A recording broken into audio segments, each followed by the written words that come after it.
On this topic, our Father in heaven. This is going to be part 8. And in the previous parts, we'll be handling some verses. We took care of, especially verse 9. In this manner, therefore, pray. In Matthew chapter 6, in this manner, therefore, pray. Our Father in heaven, hallowed be your name. So, in few parts, we'll be handling verse 9. Hallowed be your name. So today we're going to handle the next verse. Your kingdom come. Your will be done on earth as it is in heaven. Your kingdom come. So the first petition of Jesus Christ is, hallowed be your name. That the name of God should be hallowed. That the name of God should be sanctified. That the name of God should be honored. That we should trust his name. That was the first petition of Jesus Christ in the Lord's Prayer, in this template of prayer, or the model of prayer, popularly called the Lord's Prayer. So the next petition, or the second petition, is found in that verse 10. Your kingdom come. Your kingdom come. That Jesus, at the beginning of his ministry, prayed to God that if God can allow his kingdom to come into our lives, your kingdom come. Your will be done on earth as it is in heaven. This was the desire of Jesus Christ. But how can this be possible if the name of Christ, if the name of God is not hallowed? So the first thing, Jesus, being God, designed this model in a kind of sequence. Perfect sequence. First and foremost, hallowed be your name. That the name of God should be hallowed. And then, if we can understand this, then you'll be able to understand the next request, or the second petition. Thy kingdom come. His kingdom cannot come into our lives. We cannot be part of the kingdom if his name is not hallowed. You remember that in some of the parts, chapter 7 and part 6, I was able to explain to you that the fundamental reason why Aaron and Moses were not able to make it to the promised land was that they failed to hallow God's name among his people. They did not believe him. What he told them to do was not what they did. So God said, because you failed to sanctify me before this congregation, you will not complete this assignment. You will not take these people to the promised land. Let me tell us, if we fail to allow God's name to be hallowed in our lives, no one who failed to allow his name to be hallowed will make it to heaven. Will be part of that kingdom. No one. Jesus prayed when he was about to go to the cross. He prayed and he was asking God, if this cup can be taken away. And he said, well, that will be done. That will be done.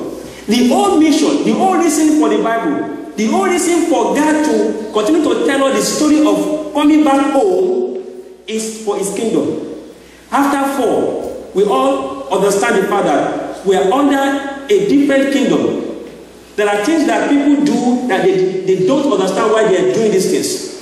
We are all under a different kingdom, the kingdom of Satan. There is a conflict, there is a great battle between doing the will of God and not doing the will of God. Satan wants us to do his own will, whereas God wants us to do his will. Thy kingdom come, that will be done on earth as it is in heaven.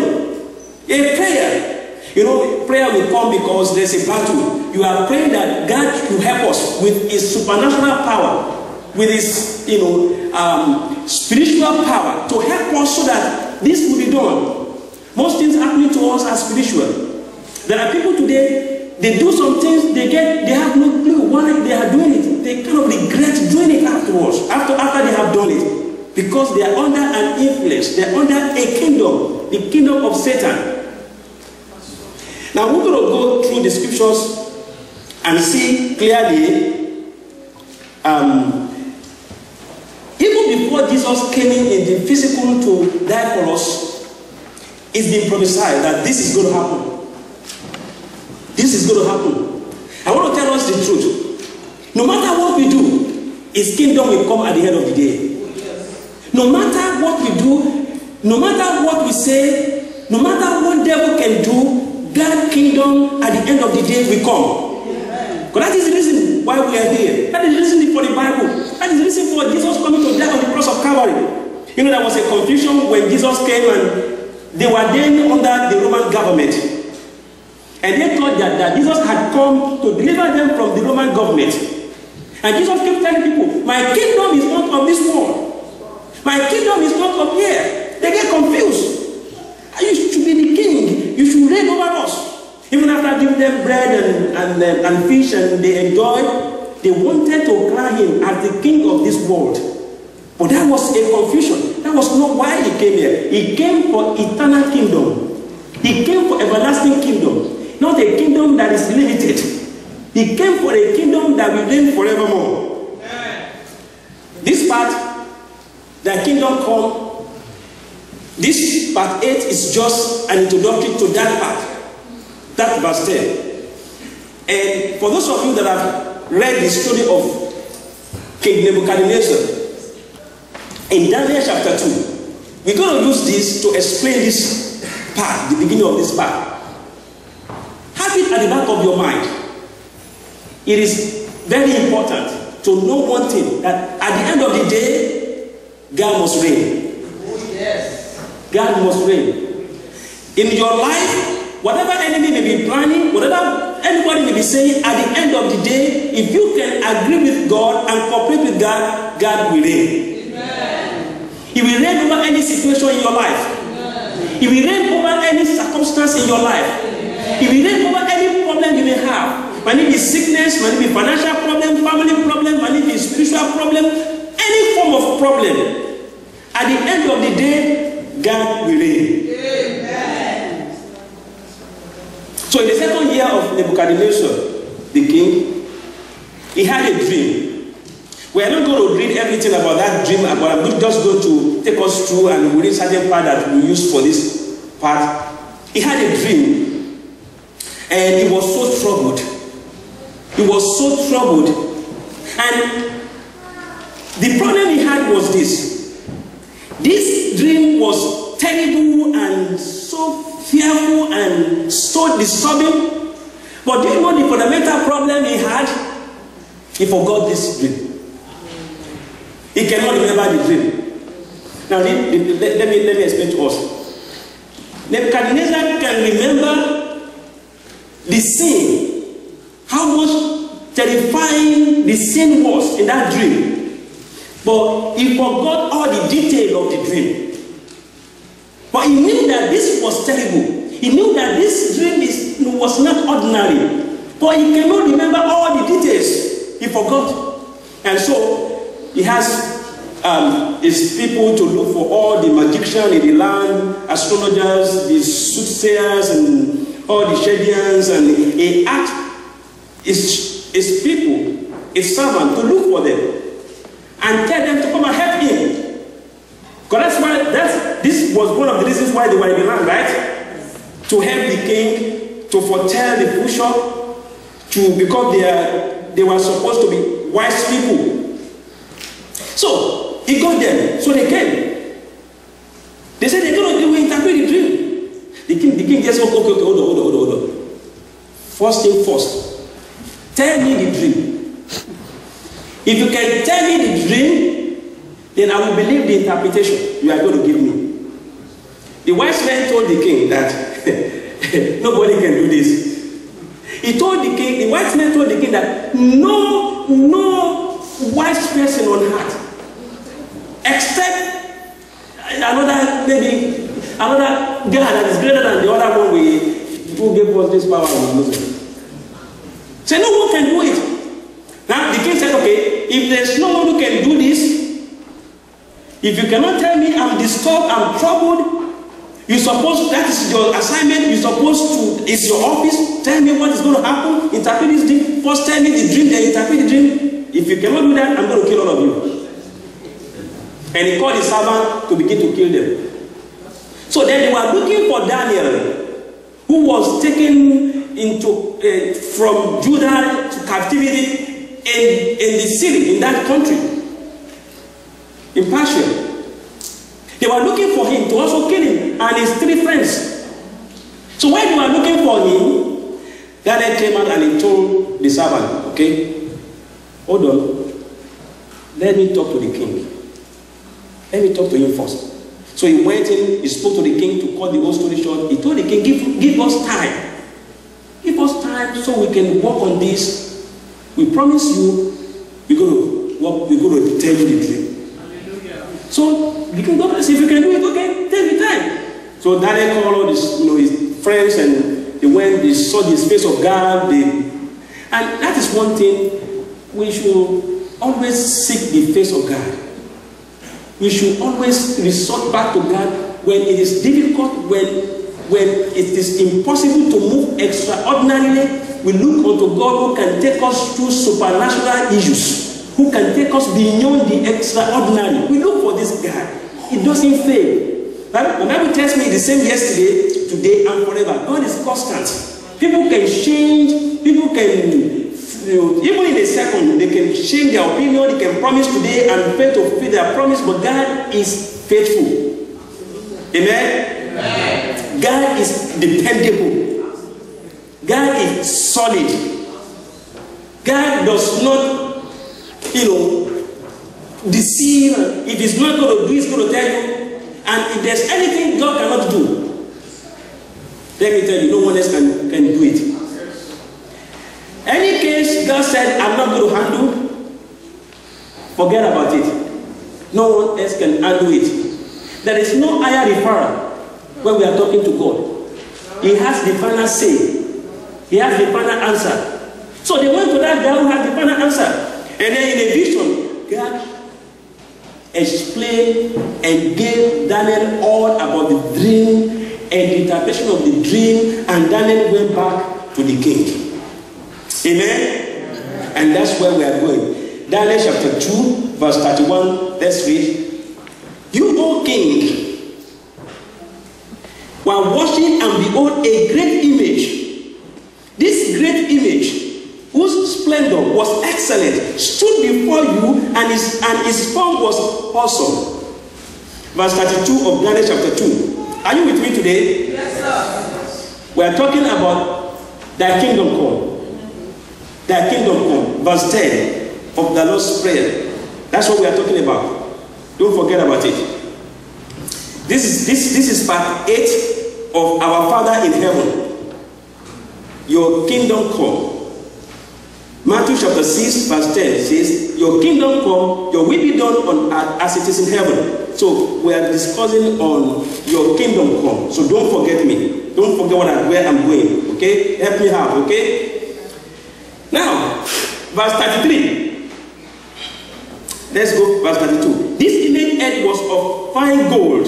Its chest and arms of silver, its belly and thighs of bronze, its legs of iron, its feet partly of iron and partly of clay. You watched while a stone was cut out without hands, which struck the image on its feet of iron and clay and broke them in pieces. Then the iron, the clay, the bronze, the silver, and gold were crushed together and became like chaff from the summer threshing floors. The wind carried them away so that no trace of them was found. And the stone that struck the image became a great mountain and filled the whole earth. That was a good acid test. After they explained this dream to the king did not know that these people, they know what they are saying. This one, he knows what he's talking about. Because the king began to remember, he remembered everything, and Daniel told him everything. Now look at the interpretation. Because of our time, we're not going to read other verses. Go to verse 42. And as the toes of the feet were partly of iron and partly of clay, so the kingdom shall be partly strong and partly fragile. Your kingdom now, you get the power. God has given you the power. He has given you the control. You are strong. But remember, something is going to happen to your kingdom. Because this kingdom, No matter, see, America is the most powerful nation in the world today, right? It's not a cause. It's not to be forever. The kingdom of America will never be compared to the kingdom we are talking about now. And based on this vision given to this king, can you imagine God giving an earthly king a vision of what is going to happen in the future? Some of you will get confused, you get, that man, when I went to that man, he told me everything about myself. Of course, God can use anybody to do anything. Devil can fake anything. When I dream, that man dreamt, his dream was correct. He has the gift of dream. Of course, you may have the gift of dream, but you may not be a Christian. You may not even be born again. So all these things will not last. Prophecy, speaking in tongues, all these things will not last. I think 1 Corinthians chapter 13 explains all these things, right? Go read it very well. So don't be, because some of us will get say, that man is the only one seeing God every day. That is not true. Okay? That is not true. Do you get what I'm talking about now? Yes, sir. And some people will be shaking, they will be shaking. That man just told me what I hate yesterday. And so what? Devil also sees vision. Devil can tell you what you hate 10 years ago. Devil also even quote the Bible. Do you get what I'm talking about? Yes, only is a father of confusions, mother of all liars. Mother of all liars. So let's go. Don't let us change the topic. That's just a kind of digression. Verse 44. And in the days of these kings, the God of heaven will set up a kingdom which shall never be destroyed. No, let's go back to verse 43. I don't want to lose the link. Verse 43. As you saw iron mixed with ceramic clay, they will mingle with the seed of men, but they will not adhere to one another, just as iron does not mix with clay. And in the days of these kings, the God of heaven will set up a kingdom which shall never be destroyed, and the kingdom shall not be left to other people. It shall break in pieces and consume all these kingdoms, and it shall stand forever. Inasmuch as you saw that the stone was cut out of the mountain without hands, and that it broke in pieces the iron, the bronze, the clay, the silver, and the gold, the great God has made known to the king what will come to pass after this. The dream is certain, and the interpretation is sure. There's a place that Daniel was trying to be very careful with the king and explain to the king that I don't want us to read all the verses. That after your kingdom, another kingdom will come. He explained all those kingdoms. And you know, after the kingdom of Nebuchadnezzar, we also have the kingdom, the Greece. You know, the kingdom of the Greece was so powerful. Then we have now, the one that we had during the time of Jesus Christ was the Roman government. It was so powerful, it was ruling all over. As a matter of fact, the Roman government was so exploiting the people that when Jesus came, they were trying to tell Jesus Christ about paying the tax. And he was telling them, give what is for Caesar, for Caesar. They get confused. They were thinking that Jesus is coming, or he has come to fight the Roman government so he can deliver them. But Jesus had come to fight the kingdom that had been setting down all these kingdoms, which is the satanic kingdom. And he's explaining now that a kingdom is coming greater than all these kingdoms, that all these kingdoms we are saying will not last. A stone without hand just came and bruised down all the image and destroyed all this image that the king saw. And that stone, that rock that destroyed that, is the rock of ages. And that his kingdom will be forever. This is where I'm going, brethren. Jesus prayed that thy kingdom come. Jesus asking God to bring down his kingdom.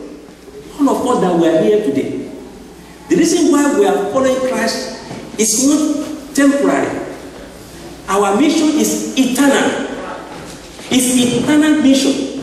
All these kings, they reign, after a while, they are no more. They come, after a while, they are no more. A country will come and be powerful, after a while, it's no more. But the kingdom of God that Jesus Christ is praying about will be here and will be forever. Let's read some of the verses so we can conclude this introductory aspect, and then we can dig deep when we meet again. Now, Acts of the Apostles chapter 1 from verse 11 to 12. Acts chapter 1 from verse 11.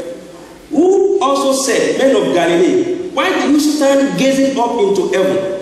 This same Jesus, who was taken up from you into heaven, will so come in like manner as you saw him go into heaven. Every Christian today, this is what we're expecting. We're expecting the coming of the Lord Jesus Christ. Because his kingdom will be set and it will be everlasting kingdom. And he wants us to be part of that kingdom. And Jesus was praying to God here, let thy kingdom come. First and foremost, his kingdom must supernaturally and spiritually come into your life so that you can be part of that kingdom. The gateway to the kingdom of God is the church. And you have to be part of the church. Jesus will appear very soon. While they were gazing here, who also said, Men of Galilee, while they were gazing up, why do you stand gazing up into heaven? This same Jesus, who was taken up from you into heaven, will so come in like manner as you saw him go into heaven. Jesus Christ is coming again. But before Jesus will come in like manner and walk on this earth, what we call the second advent of Christ, there must be rapture. Amen? There must be rapture. And the Bible explains so critically about that. Matthew chapter 24, from verse 29 to 31, the coming of the Son of Man. Immediately after the tribulation of those days, the sun will be darkened, and the moon will not give its light. The stars will fall from heaven, and the parts of the heavens will be shaken. Then the sign of the Son of Man will appear in heaven, and then all the tribes of the earth will mourn, and they will see the Son of Man coming on the clouds of heaven with power and great glory. And he will send his angels with a great sound of a trumpet, and they will gather together his elect from the four winds, from one end of heaven to the other. 1 Thessalonians chapter 4 from verse 15. For this we say to you by the word of the Lord, that we who are alive and remain until the coming of the Lord will by no means precede those who are asleep. Even those that have died in the Lord, those that are sleeping. You know, when a Christian, expired, we say he's sleeping, right? Because one day the Lord will wake that Christian up again. And that's what Thessalonians is talking here. 1 Thessalonians chapter 4. Look at verse 16. It says, For the Lord himself will descend from heaven with a shout, with the voice of an archangel, and with the trumpet of God, and the dead in Christ will rise first. That is what we are expecting, brethren. Don't let anything we are seeing in this place disturb you from making rapture. Do you understand now? Yes, sir. Jesus said that kingdom come. He's serious about this. It's a priority. He takes the second position after hallowed be thy name. He takes the second position, the second petition. Thy kingdom come. And the kingdom of God will come. We cannot stop it. There's nothing we can do that can stop it. And here the First Thessalonians was telling us that those that slept in the Lord will rise first. Verse 11. Then we who are alive and remain shall be caught up together with them in the clouds to meet the Lord in the air. And thus we shall always be with the Lord. Amen. Thus we shall always be with the Lord. Brethren, the issue of the kingdom is, it calls for emergency. It calls for you to die 911. Amen. The issue of the kingdom is so important that you do not let anybody disturb you from making that kingdom. Jesus prayed this prayer and God answered this prayer. But I tell you the truth, there are some stubborn Christians, there are some weak Christians, there are some Christians that are so careless that may not or will not make rapture. Rapture can happen at any time. And this is why Jesus was laying emphasis on the fact that his kingdom will come. And Paul writing to the Thessalonians, Paul explaining to them, we must be ready anytime the Lord will call in the sky. We shall all be raptured to meet the Lord in the sky. It can happen any moment. Do you know why it has not happened now? It's because of me. It's because of you. It would have happened yesterday. Those of us possibly that gave our life to Christ today, we will not be able to meet up. The Bible says God does not want anyone to perish. God does not want anyone to perish. So God is delaying. God is slowing down. God is so merciful. He wants us to all make heaven. Every moment somebody is dying without Christ. And if anyone should die without Christ, he will never be part of that kingdom. Jesus is the king in that kingdom. If you are not part of Jesus Christ, you can never reign in that kingdom with him. So as you are listening to me, brethren, the kingdom come. The gate to that kingdom is the church. Now, are you part of that church? Are you part of that church? There is a great battle between the kingdom of darkness and the kingdom of God. The gateway to that kingdom of God is the church. And Jesus Christ laid down his life for the church. He laid down his life for us. And that was why Jesus said that I will build my church and the gate of hell will never prevail against the church. The battle between the kingdom of darkness and the battle between the kingdom of God. Saying that it will not be possible, that we will not make heaven. But I tell you, by the grace of God, we shall be there in Jesus' name. Amen. Check with me again, maybe before we pray finally and close this part. Revelation chapter 20. Revelation chapter 20. Let me read this, explain this, and then we can just pray, and then we can come back. You see, when we are talking about the issue of the kingdom of God, there are some aspects that you just have to understand. Don't get it confused, okay?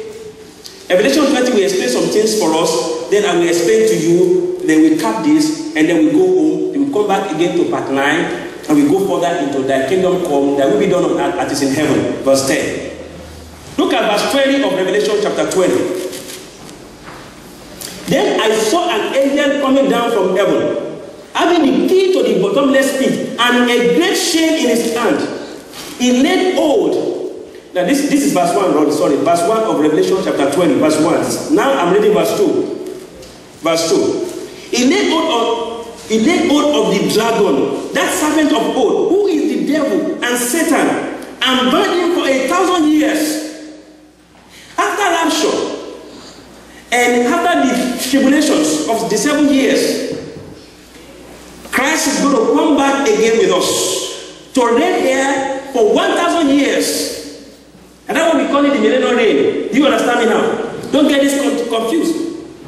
Because that kingdom, if you are giving your life to Christ, you will be part of that kingdom. If you are a Christian, you will be part of that kingdom, and you will reign with Christ forever. Verse 3. And he cast him into the bottomless pit and shut him up and set a seal on him, so that he should deceive the nations no more, till the 1,000 years were finished. But after these things, he must be released for a little while. Verse 4. And I saw thrones, and they sat on them, and judgment was committed to them. Then I saw the souls of those who had been beheaded for their witness to Jesus and for the word of God. Some people must die because of their job, because of their mission, because of witnessing for the Lord. No matter how you pray, they will continue to kill some Christians. Do you understand me now? The Bible explains it. And that's what you see all over the world. They kill Christians everywhere. They kill them. The so-called Boko Haram, whatever they call them, killing people is fulfillment of the scripture. And if that can be fulfilled, do you think that the issue of the kingdom will not be fulfilled? It will be fulfilled. Because you can see how they are killing them. The Bible recorded here, look at that verse. It says, then I saw the soul of those who had been beheaded for their witness to Jesus and for the word of God, who had not worshipped the beast or his image, and had not received his mark on their foreheads or on their hands. And they lived and reigned with Christ for 1,000 years. This is another explanation that we will see later if time will permit us. Because some people that are careless, that will not make it, in rapture that will be left behind, if they can stand and not take the mark of the beast, the 666, they will still reign with Christ. They have the second chance. But then they will pay a big price. They will have to do this one by maybe their strength, because it's going to be very difficult. If somebody cannot give his or her life to Christ at this moment when we have grace and mercy, you think when it's going to be terrible that you cannot buy and sell, do anything without having a mark, you think that person can make it? It's going to be tough. It's better to take the first chance. This is the first chance. Brethren, don't miss heaven. Amen? Amen. Take this first chance. Let's go to verse 5. But the rest of the dead did not live again until the 1,000 years were finished. This is the first resurrection. Blessed and holy is he who has part in the first resurrection. Over such the second death has no power. Hello? Are you going to be part of the first resurrection? Yes. I'm going to make it. I'm going to do what? Make it. Verse 7 again. Let me read verse 7.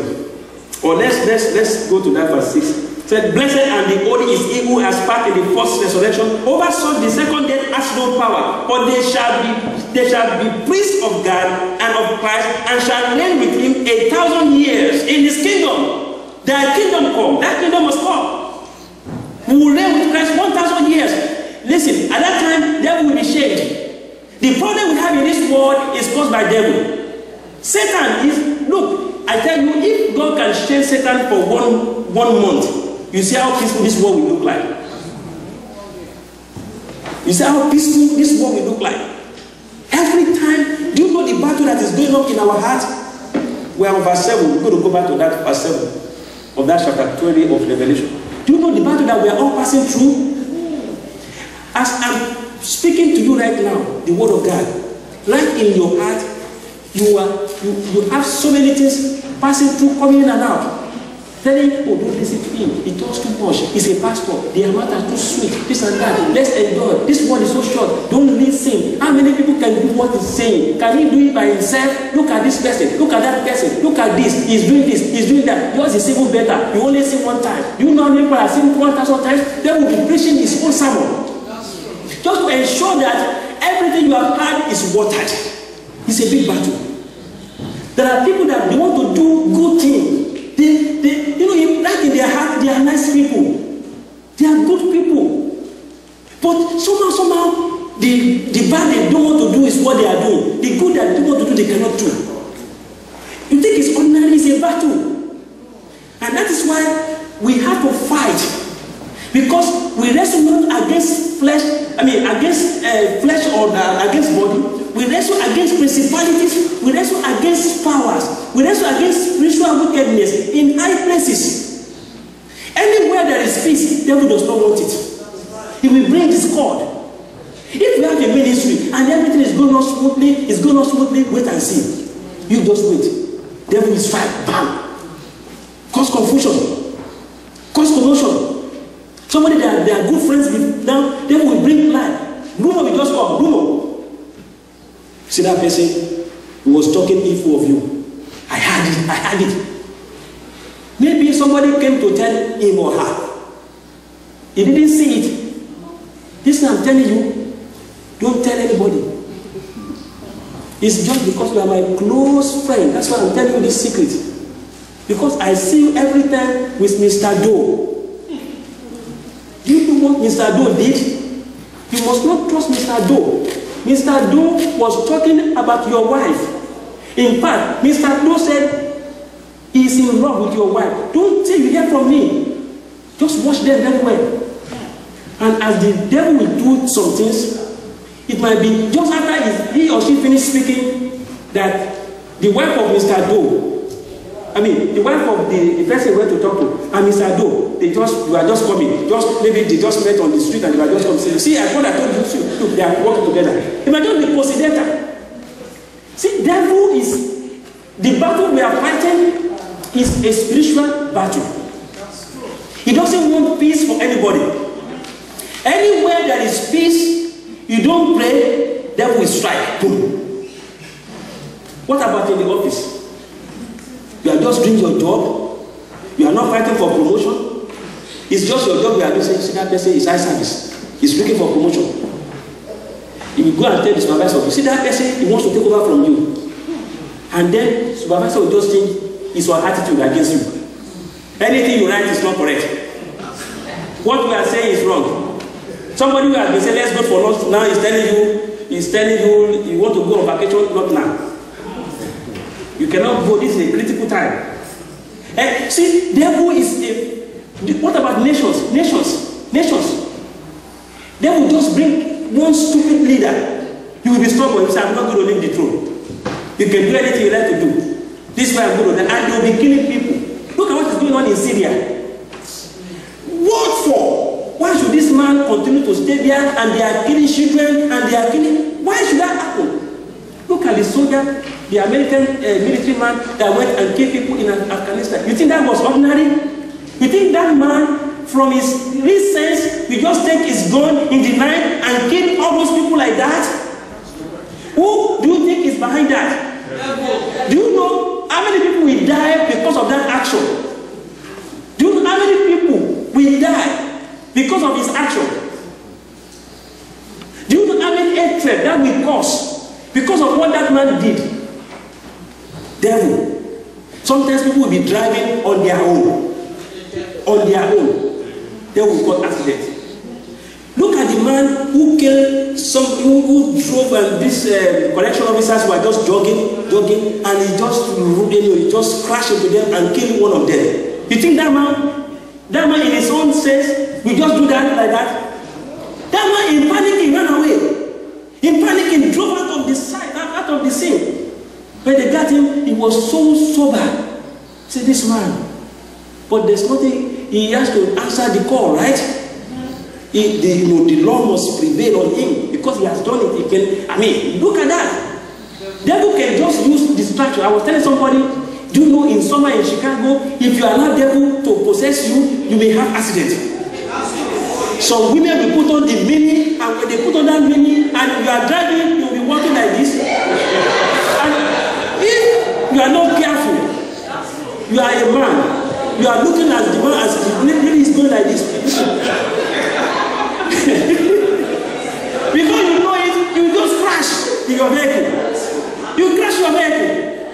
I have seen people, you watch out in summer. Summer is coming so early now. Watch out some men, when they see these people, and these people, they enjoy people looking at them.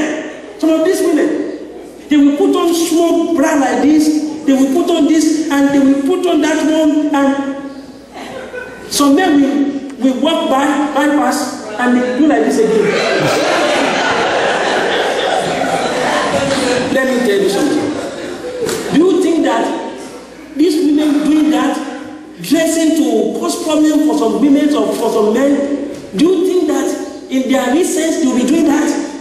That what God has given you, you cause somebody to crash, you cause somebody to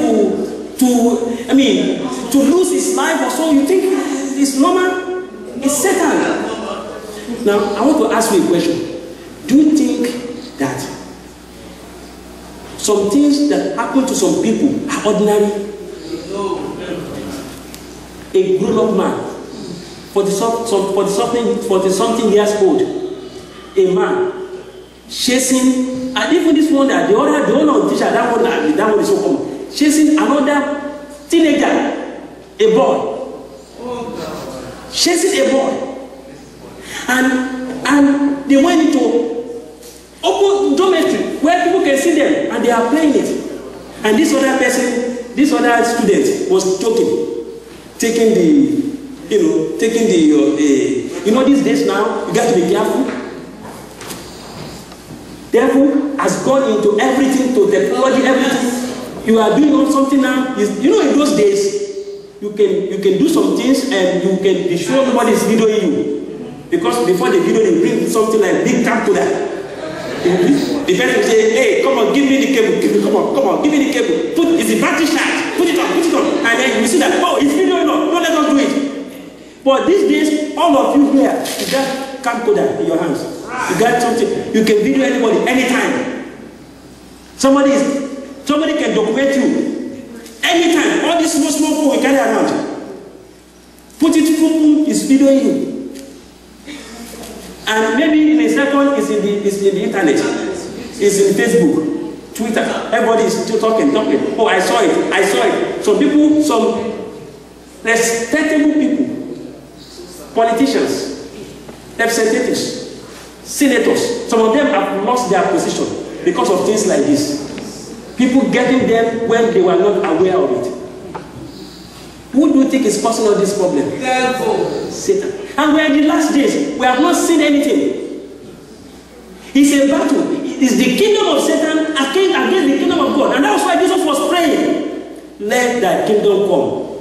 Do you know that if God's will will be done on earth as it is heaven, we know we enjoy peace. Yes. We enjoy peace.